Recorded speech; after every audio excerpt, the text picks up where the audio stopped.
Etong mga die-hard talaga kung iisipin niyo, ba't kaya kasi sila nagkakaganyan ano ho? Palala ng palala. Sa halip na, ah, 'di ba, namnamin ng konti yung pagiging mabuting tao. Hindi, lalo pang nagiging masama. Hmm. At siguro naman nakikita nila yung kapalit ng kanilang kasamaan, napapahamak sila mismo or yung kanilang mga puon ay lalong na napapasama rin. Tingnan niyo naman ang nangyayari ngayon. Si Sara Duterte kung ilang araw, linggo na lang ay mai-impeach na. Si Digong, nasaan ba si Digong? Nakakulong pa rin pala. O, nasaan si PBBM? Nasa Malacanang pa rin. Madalas ko itong sabihin. Um, Kasi kamakailan may statement si PBBM na normal ang ating bansa. Totoo namang normal. Ang abnormal lang talaga ay etong mga nasa paligid ni Digong at ang mga Duterte. Siyempre, kaya nga hinahangaan yan itong mga DDS kasi abnormal. Normal ang nasa Malacanang. Kaya galit na galit kayong mga diehard. O ngayon, sentro na naman ng controversy, etong DDS na ito. Isinusuka ka na ng mga Muslim. Baka wag naman sana, kilalan nyo kung paano magalit ang mga Muslim. Wala kasing pakundangan etong mga ito.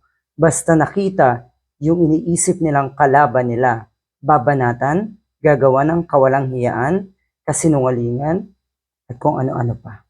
Ganyan kalala. Ito pong picture na ito ni Attorney Leila de Lima. Ang pagkakaalam ko, ito po ay AI generated. Wala naman daw talagang picture na ganito si former senator. So ito, pinost na itong isang DDS vlogger at ang caption nga ay,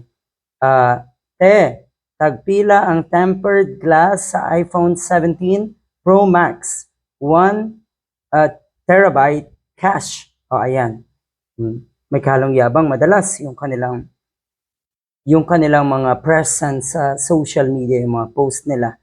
Yabang, pagmamarunong, pero ang totoo niyan, Lats, tignan niyo naman kung paano magsalita etong nagngangalang Tio Moreno. Ang lala, walang coherent, walang kasense. Ano ba? Ang arte-arte mo pang magsalita, demonyo ka, wala ka namang binatbat.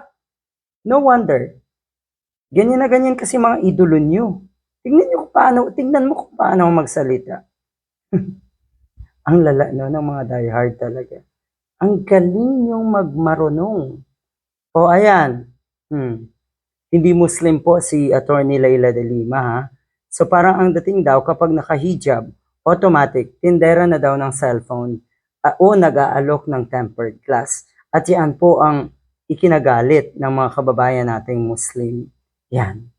Yan po, sa mga Muslim nating kababayan, ganyan kalala etong mga nasa paligid ni Duterte. So siguro naman alam nyo na kung bakit naging ganun katindi ang kaisipan na itong mga ito dahil na rin sa mga idolo nila. May isang nagkomento, I take offense at your comment. What does that have to do with tempered glass or iPhone? While it may be true that many Filipino Muslims sell iPhones, tempered glass, as you may seem to imply, you should understand that these are hardworking individuals earning a halal livelihood through honest means. This is nothing wrong. There is nothing wrong with selling phone cases, DVDs, or similar items. What's inappropriate is the insinuation behind your remark. Yan ang gusto mong sabihin kasi ganyan ang tingin mo sa mga Muslim. Pagkakita mo kay Attorney and former Senator Leila de Lima na ganito ang suot. Ganyan kayo. Ganyan na katindi yung kaisipan nyo. Ang nakikita nyo sa mga taong gumagawa ng mabuti ay kasamaan. Baliktad eh. Kaya kayo galit na galit sa mga taong katulad ni former Senator de Lima, Attorney Leni Robredo, Riza Ontiveros, Senator Riza, at marami pang iba dahil matitino sila, maaayos. Yung nasa Malacanang, nakita namin na maayos, nakita namin na nagtatrabaho ng tama, ginagawa niya ang lahat para malagay sa sa ayos ang ating bansa.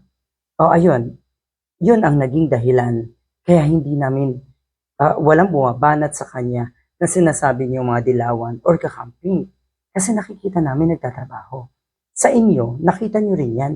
Nagtatrabaho ng maayos, matino. Kaya galit na galit kayo. Ayaw niyo kasi sa ganon. Gusto niyo yung mga balasubas, walang hiya, demonyo, kriminal, mamamatay tao, na katulad ng mga Duterte.